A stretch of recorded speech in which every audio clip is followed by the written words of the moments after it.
다니엘서 1장 8절에서 9절까지의 말씀을 함께 봉독하시겠습니다.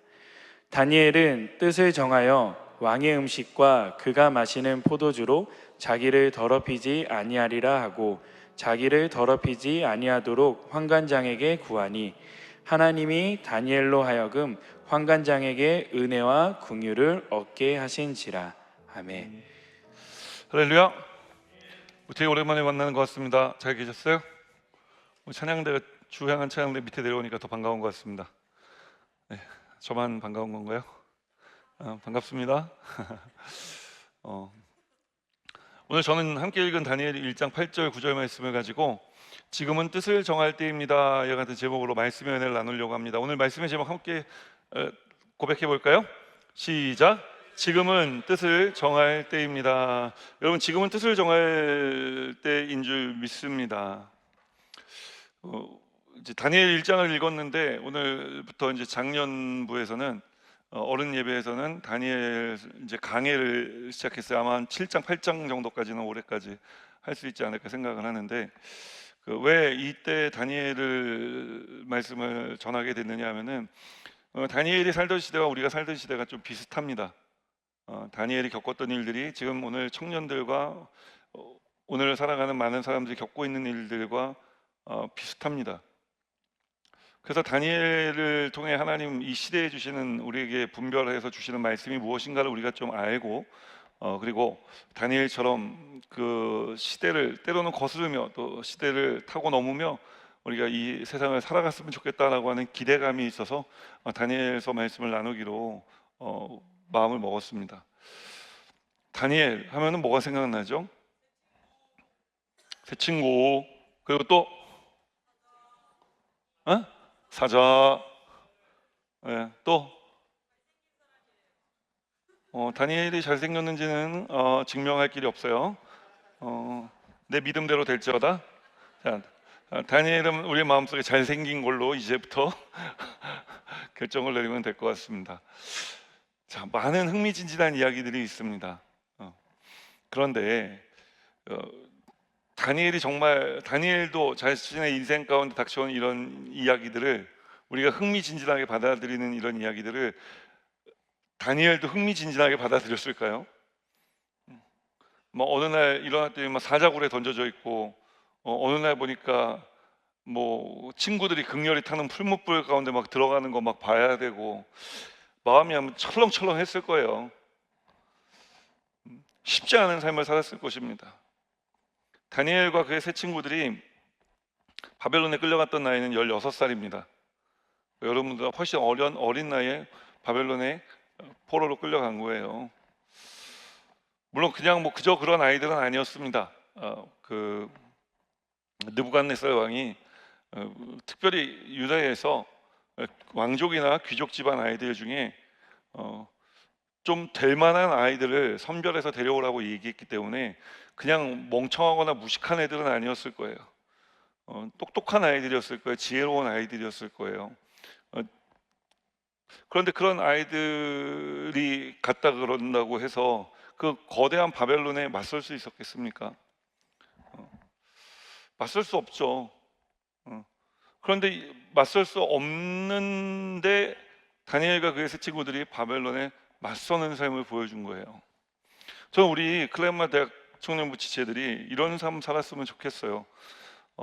세상이 우리보다 훨씬 더 거대합니다. 여러분이 지금 마주하는 세상보다 여러분이 마주하게 될 세상이 훨씬 더 크고 더 힘이 셀 거예요. 그 세상과 좀 한번 우리가 좀 맞서 보면 어떨까 하는 생각을 합니다.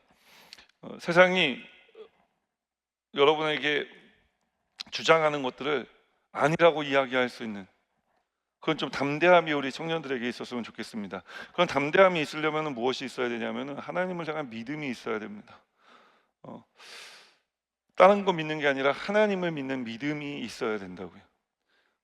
우리 클레마 대학 청년부 지체들이 이 믿음 있게 되기를 예수님 이름으로 축복합니다. 오늘 다니엘서를 읽어보면 다니엘 1장 1절에서 2절 말씀에 보면요, 이렇게 시작해요. 유다 여호야김 왕 3년이 되던 해, 다니엘서는 유다의 여호야김 왕 3년이 되던 해에 시작됩니다. 이 3년이 되던 해에 어떤 일이 일어났냐면은 첫 번째 바벨론의 포로로 끌려간 사람들이 생겨나요. 그래서 이 여호야김 왕 3년이 굉장히 중요합니다. 여호야김 왕, 여호야김 왕이 살던 이 시절의 이 이스라엘은요, 그 주변 정세는, 국제 정세는 굉장히 혼란스러웠습니다. 당시에 맹주였던 아수르가 새롭게 일어난 바벨론에 의해서 밀리고 있었습니다. 심지어 수도 니느웨도 함락당하고 이제 아수르라는 기존의 나라는 망한 채 사실 신아수르 제국이 시작을 합니다. 그 신아수르 제국이 어디서 자신들의 힘을 모았냐 하면은 갈그미스라는 데서 힘을 키웠어요. 그러니까 아무튼 아수르가 망했지만 또 신아수르라는 나라가 일어나고 바벨론과 계속 대적을 하고 있는 가운데 저 남쪽에는 애굽이 있었습니다.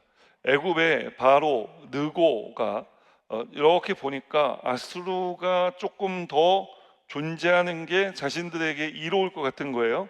바벨론보다는 아수르가 낫다 생각한 거죠.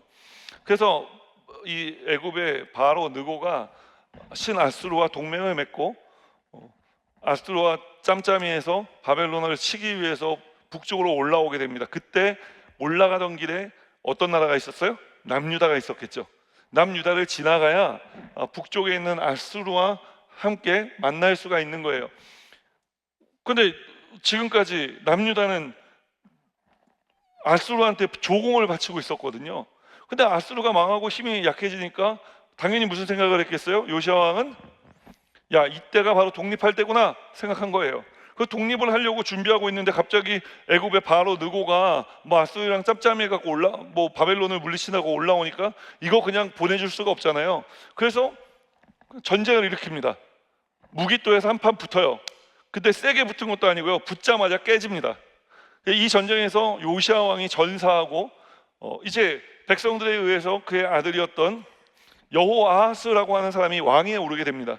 자, 여호아하스가 왕위에 올랐는데 여호아하스는 백성들에 의해서 세워진 왕이잖아요. 근데 지금 이 전쟁에서 누가 죽었어요? 자신들의 왕 요시야 왕이 죽지 않았습니까? 그러니까 백성들은 애굽에 분노했을 거 아니에요. 근데 애굽에서는 이 여호아하스 왕을 그렇다면 그냥 두고 북상할 수가 없었던 거죠. 그냥 이 여호아하스를 둔다는 것은 불씨를 살려두는 것 같은 거예요. 그래서 이 불씨를 끄기 위해서 여호아하스 왕을 바로 느고가 폐위시킵니다. 그리고 이집트로 끌고 가라고 이야기하고 그 자리에 여호야김 왕을 세운 거예요. 자신들에게 동조할 수 있는 사람이었겠죠. 그렇게 여호야김 왕을 세우고 이제 올라가서 그 유명한, 여러분들은 유명한지 아닌지 확실히 잘 모르겠지만 그 유명한 기원전 605년에 일어난 갈그미스 전투가 일어납니다. 이 전쟁에서 세계의 패권 국가가 바뀌게 됩니다. 아수르가 완전히 멸망당하고 애굽은 이 전쟁에서 패해서 자신의 그 영토, 원래 영토로 돌아가서 다시는 바벨론이 있는 동안 그 위로 올라오지 못했어요. 그만큼 타격이 심했단 말입니다. 그리고 바벨론은 이 전쟁에서 승자가 되어서 세계 아수르의 뒤를 이은 세계 최고의 패권 국가의 자리를 차지하게 됩니다. 당연히 남유다도 어떻게 됐겠어요? 바벨론의 속국이 됐겠죠. 그런데 여호야김 왕은 누가 세웠어요? 지금 잘 따라오고 있는 거 맞지? 오늘 2번 듣는 분들도 있죠, 이 설교를. 자, 어디까지 있죠? 여호야김은 애굽의 바로 느고가 세운 왕이잖아요. 그러니까 친 애굽 성향의 왕이었겠죠. 그럼 바벨론이 지금 정복을 해서 바벨론의 속국이 되면은 여호야김은 여기 어떻게 되겠어요? 반동하겠죠. 그래서 반란을 일으켰네. 반란을 일으켰는데 다행히도 느부갓네살 왕이 정벌을 하러 오는 사이에 여호야김 왕이 죽어버려요. 죽고 이제 그의 아들 여호야긴이 왕위에 올라 있는 거예요. 느부갓네살이 와서 보니까. 그래서 느부갓네살이 너 내가 지켜보고 있다, 똑바로 해라. 그러고 올라갔는데 또 얼마 안 돼서 여호야긴이 반란을 일으킵니다. 어디에? 바벨론에. 그래서 바벨론에서 또 정벌을 하러 와서 전쟁이 일어났는데, 전쟁을 할 뻔했는데 간신히 아이고 잘못했습니다 이렇게 빌어서 예루살렘 도성은 보존했지만 여호야긴 왕과 많은 백성들이 그때 포로로 또다시 끌려가요. 이게 2차 포로기입니다. 두 번째 포로로 끌려가는 거예요. 여호야긴 왕 3년에 끌려가고 여호야긴 왕 때 또 끌려가는 거예요. 이렇게 계속 끌려갑니다. 그래서 마침내 이제 그 다음에 이 여호야긴 왕 끌려가니까 다 새로운 왕을 세워야 되잖아요. 그래서 시드기야라는 왕을 세우는데, 이 시드기야라고 하는 왕은 바벨론의 기대를 한 몸에 받던 왕입니다. 시드기야, 너만은 우리 속을 썩이지 마라. 그런데 시드기야도 통치한 지 10년이 딱 됐을 때 바벨론의 반란을 일으킵니다. 그래서 느부갓네살이 화가 머리끝까지 나서 직접 원정을 옵니다. 그래서 예루살렘 성과 성전을 싹 다 무너뜨리고 폐허로 만들어 버립니다. 그래서 그 폐허 위에 주저앉아서 울며 통곡하며 우리의 아픔을 돌아봐 달라고 애통하며 기도했던 선지자가 바로 예레미야 선지자이고, 그 내용이 그대로 예레미야 애가에 기록되어져 있는 거예요. 자, 제가 기원전 610년에서 기원전 587년까지 남유다 왕국이 멸망하는 이 국운이 기울어가는 모든 과정을 여러분들에게 지금 설명을 드렸습니다. 그런데 이 설명을 왜 이런 설명을 드렸냐면은, 이거 도대체 누가 이런 일을 행했냐라고 하는 의문이 들 수 있지 않습니까?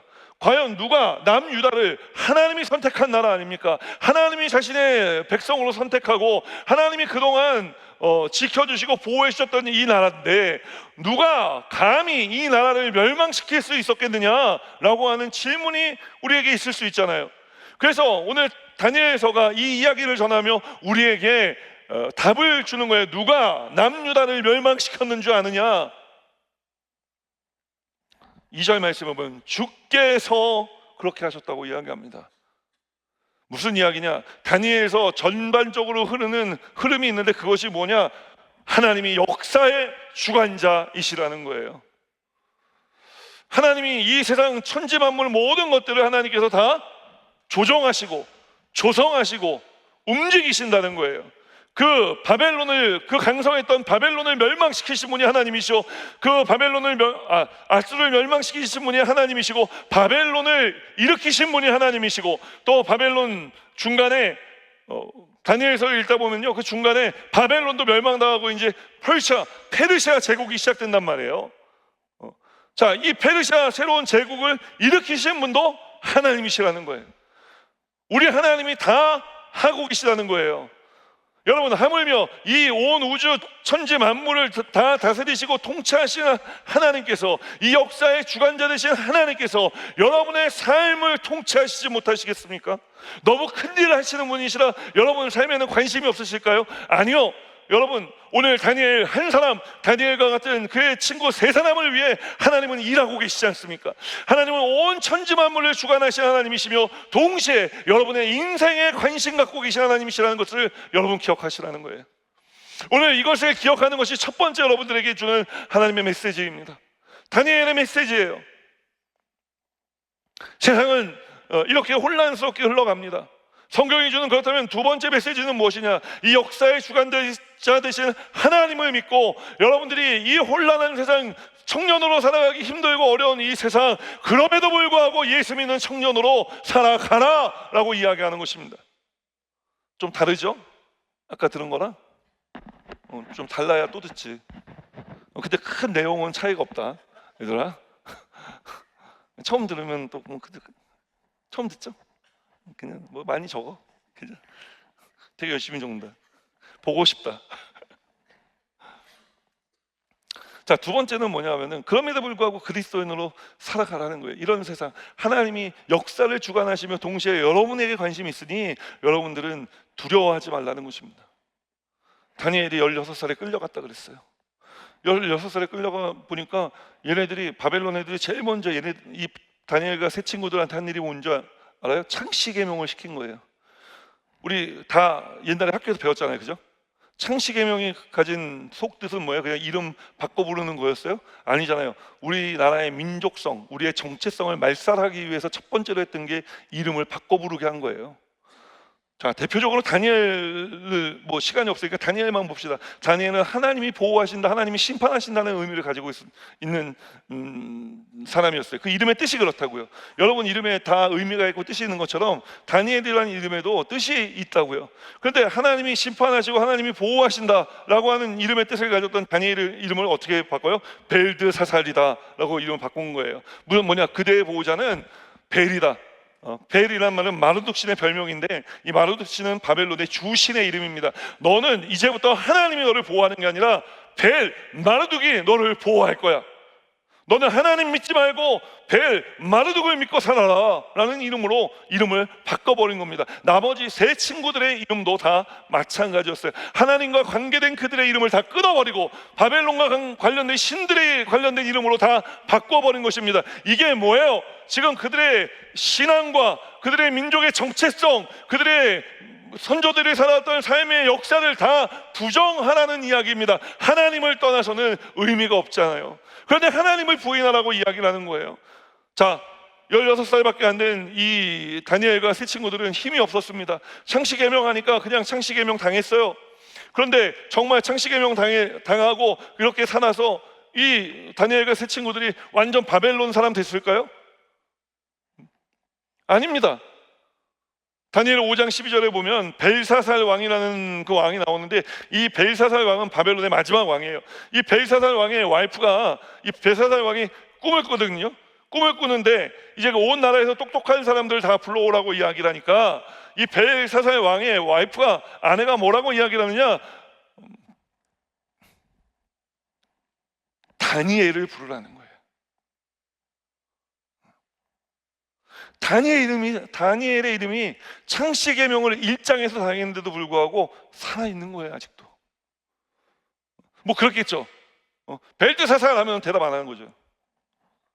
그러다가 야 다니엘, 예, 이렇게 했을 수도 있어요. 어떻게 했는지 모르겠지만 다니엘은 그의 이름을 지켰어요. 그의 이름을 지켰다는 것은 무슨 이야기입니까? 그의 신앙을 지켰다는 거예요. 그의 믿음을 지켰다는 거예요. 그의 정체성을 지켰다는 거예요. 그 엄청난 바벨론의 압력 속에서 그는 견뎌내고 있었다는 거예요. 다니엘 8장 1절, 8장 15절, 9장 2절에도 보면 계속해서 다니엘이 스스로를 이렇게 드러냅니다. 나 다니엘은, 세상을 향해서 여러분 우리가 그렇게 이야기할 수 있어야 되지 않습니까? 나 예수 믿는 누구는, 나 그리스도인 누구는, 나 청년 그리스도인 누구는, 이렇게 세상에 우리가 이야기할 수 있어야 되지 않습니까? 그것이 우리의 정체성 아닙니까? 오늘 우리 청년들이 이런 삶을 살아가게 되기를 주님의 이름으로 축원합니다.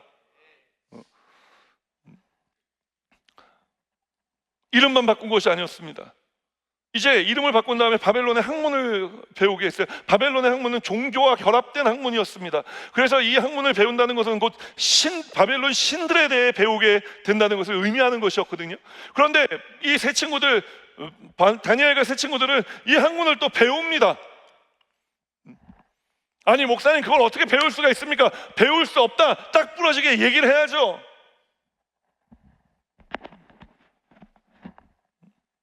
그런데 다니엘과 세 친구들은 이 학문을 배웠단 말이에요. 제가 이제 어른들 설교에는 안 했지만 이제 여러분 설교를 해야 되니까 제가 책을 좀 많이 더 보긴 했는데 다 이제 설교 준비한 걸 담을 수는 없으니까 존 스타트 목사님이 쓰신 이중듣기라는 내용이 있어요. 이중듣기. 그게 뭐냐면은 우리가 접하는 세상 문화를 우리가 우리 신앙에 맞게 컨텍스츄얼라이제이션 하는 거예요. 맞나? 발음이 후지다, 그치? 그러니까 상황화 시키는 거예요. 우리의 신앙에 맞게 바꾸는 거예요. 그러니까 예를 들면 이런 거죠. 우리가 영화를 봐요. 영화를 보는데 그 영화를, 어떤 한국의 영화가 있는데 하나의 영화를 보고 스님들하고 목사님들이 같이 영화를 보는 거예요. 그 스님들은 똑같은 영화를 가지고 와서 그 문화에서 불교의 소스를 뽑아서 자기네들한테 맞게 이 영화를 적용해서 설법을 하고, 목사님들은 또 이 영화를 보고 기독교적인 소스들을 뽑아서 와서 또 문화적인 영화 설교 같은 것들을 막 하는 거죠. 하나의 영화이지만 이 영화가 내포하고 있는 것은 어떤 진영의 메시지든지 다 뽑아낼 수 있는 소스를 가지고 있다는 거예요.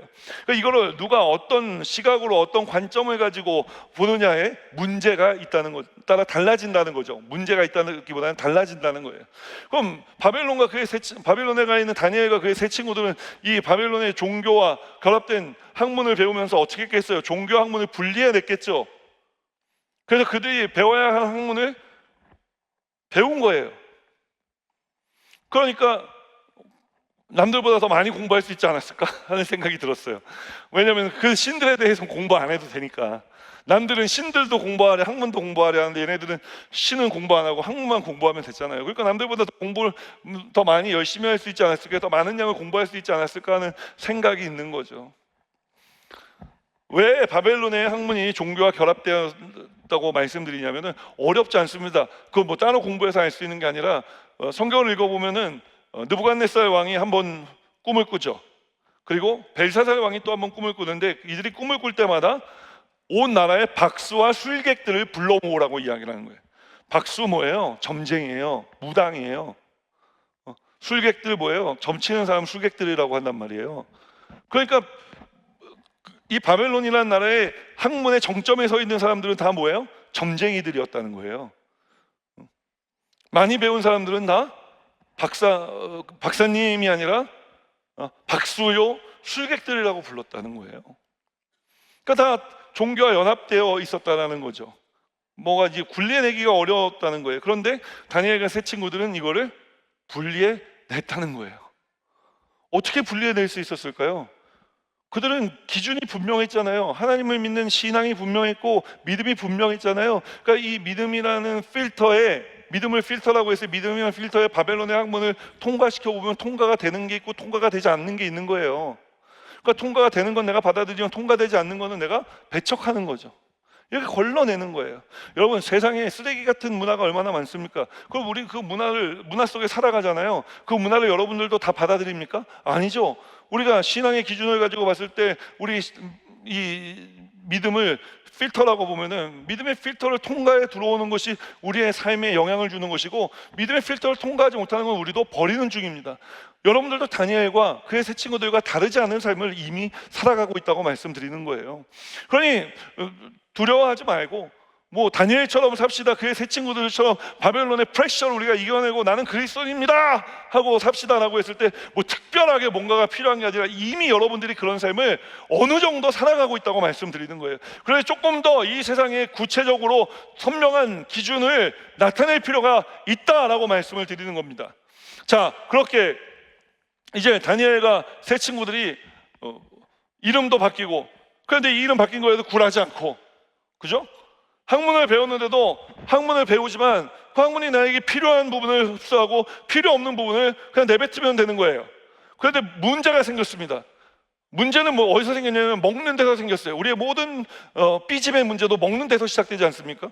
우리 큰 문제는 넘어가는데 뭐 먹으러 가자 근데 내가 먹고 싶은 거 같이 안 먹어주면 화가 나기도 하고 음식 때문에 아무튼 뭐 먹는 것 때문에 많은 사람들이 삐지는 세상이에요 지금. 자, 이 다니엘과 세 친구들에게도 이런 문제가 생겼습니다. 어떤 문제였느냐? 왕이 지정한 음식을 먹으라는 거예요. 너네들은 왕이 지정한 음식을 먹어라. 근데 그 음식이 뭐냐? 산의 진미예요. 고기야. 막 고기를 막 먹으라는 거예요. 근데 이 고기를 먹을 수가 없어요. 왜냐하면 이 고기는 다 신전에 가지고 먼저 신전에 가지고 가서 제사 드리고 나온 음식인 거예요. 그러니까 신에게 바쳐졌던 음식을 먹는다는 건 내가 그 이 신을 섬긴다는 의미를 가지고 있잖아요. 그러니까 먹을 수가 없는 거예요. 그러니까 다니엘과 세 친구가, 특히 이제 다니엘이 환관장을 찾아가서 선생님, 제가 다 좋은데 이 음식은 못 먹겠습니다. 왜 못 먹냐? 이 음식을 먹는 것은 곧 제 몸을 하나님 앞에 더럽히는 것과 같습니다. 그렇잖아요. 창씨 계명한 거, 그건 내 마음대로 대답 안 하면 돼요. 벨드사살 대답 안 하면 된다고. 그 학문 배우는 거, 그럼 내가 그냥 학문만 공부하면 되는 내 마음의 문제예요. 내가 그냥 안에서 익히는 것의 문제예요. 그건 누군가에게 그런 심각한 영향을 끼치는 건 아니에요. 그런데 내가 그 음식을 먹는다는 것은, 그리고 그 먹는 것을 본 모든 사람들에게는 자신이 먹는 것이 영향이 될 수 있는 거죠. 부정적인 영향을 끼칠 수가 있는 거예요. 그래서 이거 못 먹겠습니다 한 거예요. 근데요, 이렇게 다니엘이 뜻을 정하니까요, 안 먹겠습니다 뜻을 정하니까 어떤 일이 일어나느냐, 하나님께서 환관장을 통해 뭘 주셨다고 얘기해요? 은혜와 긍휼을 주셨다고 이야기해요. 우리의 신앙생활 좀 바뀌었죠. 거꾸로죠. 하나님 저에게 은혜를 주시고 저를 긍휼히 여겨주시고 제가 이 은혜 가운데, 긍휼히 여기신 가운데 제가 좀 삶을 누리고 살아가면, 아, 하나님이 좋으신 분이구나 제가 깨닫고 그때 주님을 위해 살겠노라 한번 결단해 볼 수도 있을 것 같습니다. 우리가 이런 신앙생활 하고 있지 않습니까? 다니엘은 바뀌었다는 거예요. 그의 세 친구들은 다른 결정을 했다는 거예요. 먼저 뜻을 정했더니 하나님께서 뭐 했다는 거예요? 은혜와 긍휼을 주셨다는 거예요. 은혜와 긍휼이 먼저가 아니라 뜻을 정하는 게 먼저였다는 거예요. 그럼 다니엘과 그의 세 친구들이 정한 뜻이 무엇입니까? 나는 하나님만 섬기겠습니다 라고 하는 뜻을 정한 거죠. 그렇게 뜻을 정하고 나니까 이제 하나님께서 환관장을 통해 은혜와 긍휼을 주셨다고 이야기를 하는데, 환관장이 자기도 모르게 은혜를 베풀고, 오 그래 알았어 다니엘, 내가 무슨 얘기인지 알겠다, 그러니까 너네 그렇게 해라 라고 얘기를 했는데, 하고 나니까 순간 깨달아지는 게 자기도 누군 왕에게 속한 사람이잖아요. 그러니까 왕이 어느 날 와갖고 애들 봤는데 얘네들 뭐 고기 안 먹고 뭐 채소만 먹어가지고 얼굴이 막 거칠거칠하고 막 어둡고 막 이러면은, 너 쟤네 왜 저러냐? 거짓말 할 수 없잖아요. 뭐 고기 안 먹었는데요? 고기를 왜 안 먹어? 내가 줬는데. 제가 먹지 말라고 했습니다. 이런 저놈의 목을 베라 하고 죽을 수도 있는 상황인 거예요. 그러니까 목숨을 건 얘기를 자기도 모르게 은혜를 베풀. 그러니까 옛날에는 문자보다는 이 구두 언약이 굉장히 중요했어요. 입 밖으로 내는 말이 굉장히 중요했어요. 요즘에는 뭐 문서가 있어서 그런지 막 사람들이 거짓말하고 말을 막 하는데, 이때 바벨론이나 이런 시절에는요, 뭐냐면 구두 언약이 중요했어요. 말로 하는 게 계약이 됐어요. 말로 하는 게 법이 됐다고요. 말로 하는 게 신용이 됐어요. 그러니까 함부로 사람들이 거짓말하지 못했어요. 그러니까 이 환관장도 마찬가지입니다. 자기가 지금 죽게 생긴 거예요. 그래서 다니엘에게 이야기합니다. 야, 내가 깜빡하고 내가 너한테 은혜 베풀고 막 했는데 내가 내 말을 지키면 내가 죽을 수도 있어. 야, 어떻게 안 되겠냐? 다니엘 무슨 방법이 없겠냐? 그러니까 다니엘이 이야기합니다. 열흘만 우리가 채소를 먹을 수 있게 해달라. 고기 안 먹고 채소만 먹게 해준 다음에 그 다음에 평가 한번 해봅시다. 그러니까 또 어떤 사람들이 그런 얘기를 해요. 아니 고기는 안 먹고 채소는 왜 먹냐? 그럼 금식을 해야지 열흘 동안. 여러분 열흘 동안 금식하면 죽을 수 있습니다. 그 왜 채소는 먹었냐면은, 신전에는 제가 아까 말씀드렸잖아요. 고기를 드렸지 신한테 풀떼기를 주진 않았어요. 드리진 않았다고 말이에요. 그러니까 풀은 신에게 드려지지 않은 음식이었다라고 생각할 수 있는 거죠. 먹을 수 있는 음식이었던 거예요. 그래서 이 풀을 먹고 이제 열흘 동안 이제 있는 거예요. 또 어떤 사람들은 그런 얘기를 합니다. 다니엘과 새 친구들이 채소만 먹으니까 이제 디톡스가 일어나서 얼굴이 밝아진 거다. 저는 그렇게 생각하지 않습니다. 여러분은 뭐 많은 의견이 있을 수 있어요. 그런데 저는 그런 말에 동의하지 않고요. 그 열흘 동안 채소를 먹으면서 다니엘과 새 친구들이 얼마나 마음 쫄렸겠습니까? 고기를 못 먹으면 피부가 거칠어지고 이게 좀 이렇게 윤기가 살아 기름기가 빠지는 건 사실이잖아요. 그래서 우리도 가끔 뭐 삼겹살 먹으러 갈 때 목에 기름칠 한번 치러 갈까 뭐 이렇게 하고 가지 않습니까? 뭐 먹는 걸로도 뭐 이렇게 기름기가 생기지만, 또 우리 그 삼겹살집에서 고기를 먹으면서 그 맞는 연기에서도 튀기는 기름으로도 또 이렇게 한번 코팅하고 그렇잖아요. 아무튼 고기를 먹어야 몸에 얼굴에 윤기가 흐르는 거는 기정사실인데, 그렇지 않은 상황을 만들어 놓고 지금 채소만 먹으면서 열흘 동안은 지내는 중 아닙니까? 그런데 여러분, 이 열흘 동안의 시간이 지난 다음에 어떤 일이 일어나는 줄 아십니까? 놀라운 일들이 일어납니다. 우리 이 말씀을 읽읍시다. 다니엘 1장 15절에서 17절 그리고 20절 말씀입니다. 함께 읽습니다. 시작. 열흘 후에 그들의 얼굴이 더욱 아름답고 살이 더욱 윤택하여 왕의 음식을 먹는 다른 소년들보다 더 좋아 보인지라. 그리하여 감독하는 자가 그들에게 지정된 음식과 마실 포도주를 제하고 채식을 주니라. 하나님이 이 네 소년에게 학문을 주시고 또한 모든 서적을 깨닫게 하시고 지혜를 주셨으니 다니엘은 또 모든 환상과 꿈을 깨달아 알더라. 왕이 그들에게 모든 일을 묻는 중에 그 지혜와 총명이 온나라 박수와 술객보다 10배나 나은 줄 아니라.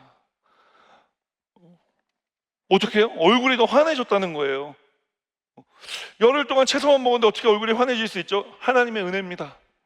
하나님이 긍휼히 여겨주신 거예요.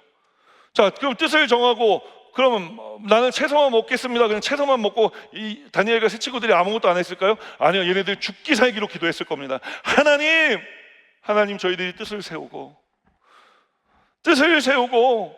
저희들이 야채만 먹기로 열흘 동안 했는데 열흘 후에 이건 상식적으로 하나님 우리가 생각해도 말이 되지 않지 않습니까? 열흘 동안 고기를 안 먹은 사람과 고기를 먹은 사람이 피부 때깔이 어떻게 같을 수가 있습니까? 같을 수가 없잖아요. 그러니까 이 문제를 놓고 다니엘과 세 친구들은 모여서 날마다 기도했을 거예요. 계속 기도했을 겁니다.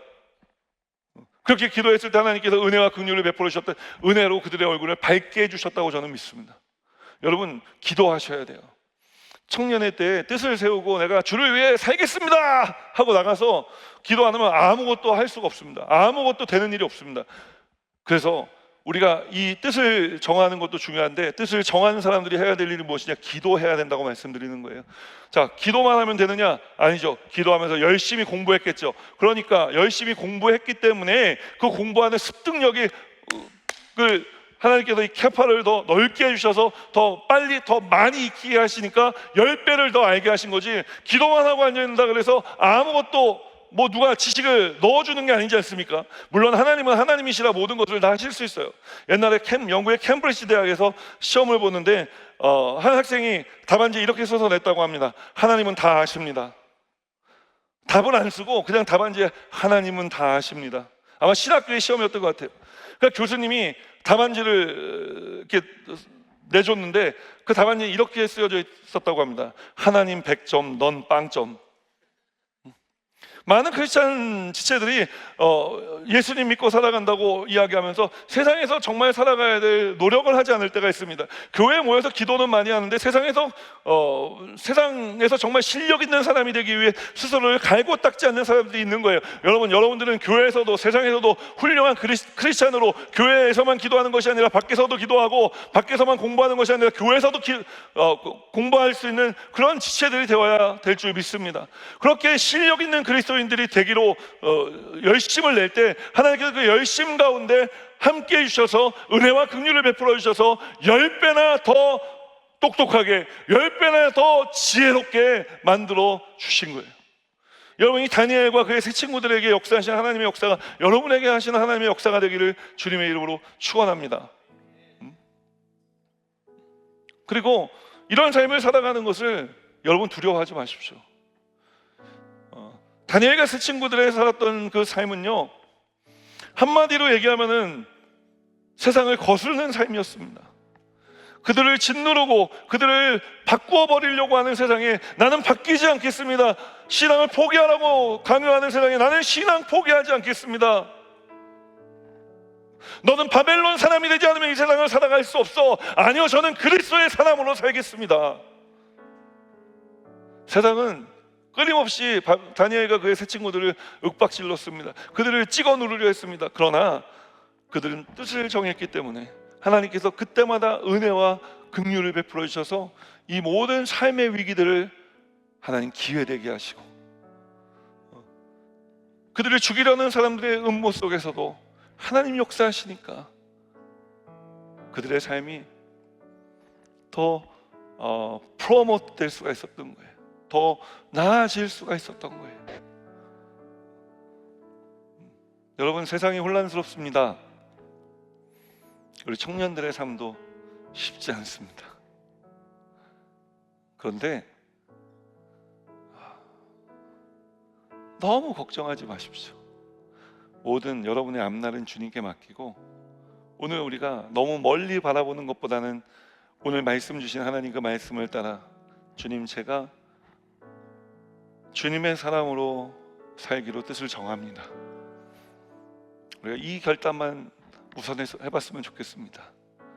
그리고 이 결단 속에서 하나님께서 이번 한 주간 살아가는 우리들의 삶에 어떤 은혜를 베풀어 주시는지, 어떤 긍휼히 여기심을 베풀어 주시는지를 우리가 민감하게 보고 나눌 수 있으면 좋겠습니다. 다니엘과 그의 세 친구들이 이 엄청난 이 바벨론의 프레셔 아닙니까? 그들을 어떻게 찍어 누르고 변화시키려고 하는, 그들의 모양대로 다시 찍어내려고 하는 어떤 이런 프레셔를 어떻게 이겨낼 수 있었을까? 여러 가지 이유가 있지만 여러분, 그들이 함께였기 때문에 이겨낼 수 있었습니다. 이 세상과 맞서 싸우는 우리 클레마 공동체, 여러분들이 함께 있어 세상이 여러분들을 함부로 대하지 못하고, 또 누군가 세상이 여러분을 함부로 대하면 여러분들이 함께 나가 싸워주는 그런 공동체가 되기를, 서로 돌아보아주고 서로 챙겨주고 서로 기도해주고, 그래서 우리 공동체만큼은 한 사람도 혼자 돼 있는 외로운 신앙생활하는 지체들이 없었으면 좋겠습니다. 그래서 우리가 함께 이런 삶을 경험했으면 좋겠어요. 우리가 이 찬양을 부르려고 하는데, 하나님이, 세상이 우리를 물 가운데 갖다 집어 던져도 물이 우리를 침몰하지 못하게 하는 삶, 그런 삶이 경험되고 사라졌으면 좋겠습니다. 그리고 우리를 불 가운데 갖다가 집어 던진다고 해도, 다니엘의 세 친구들이 불 가운데 던져졌잖아요. 그래도 다니엘과 그의 세 친구들은 어떻게 했어요? 그 불 가운데 상함을 입지 않았어요. 뜻을 세운 사람들을, 뜻을 정한 사람들을 하나님은 이렇게 지키시고 보호하십니다. 여러분, 이 하나님을 만나고 경험하시기를 주님의 이름으로 축원합니다. 우리 함께 이 찬양 고백하면서 함께 기도의 자리로 나아가겠습니다.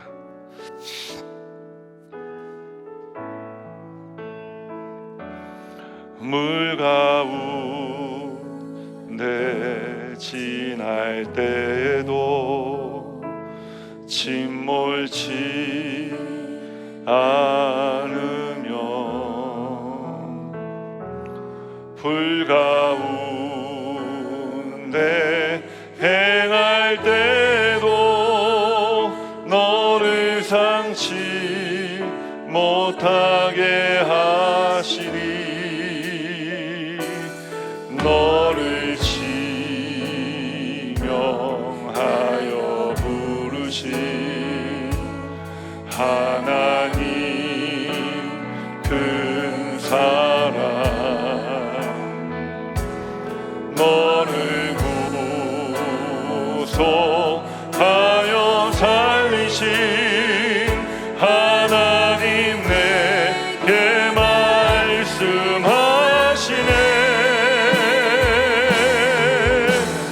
두려워 말라,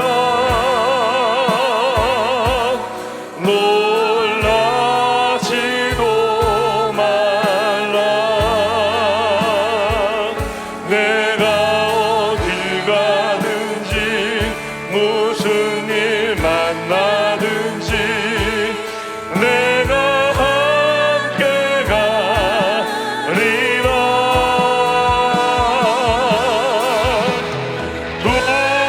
두려워 말라, 놀라지 말라.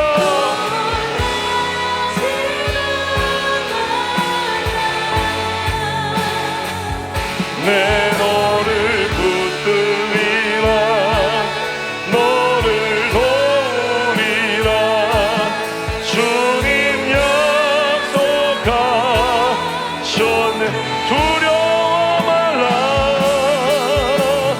두려워 말라. 놀라지도 말라. 내가 어딜 가든지 무슨 일 만나든지 내가 함께 하리라.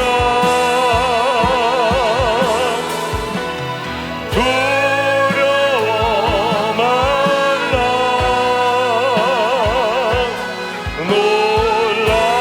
놀라지도 말라. 내 너를 붙들리라, 너를 도우리라. 주님 약속하셨네. 오늘 말씀을 생각하면서 우리 다 같이 주의 이름 간절히 세 번 부르는 통성으로 함께 기도하겠습니다. 주여, 주여.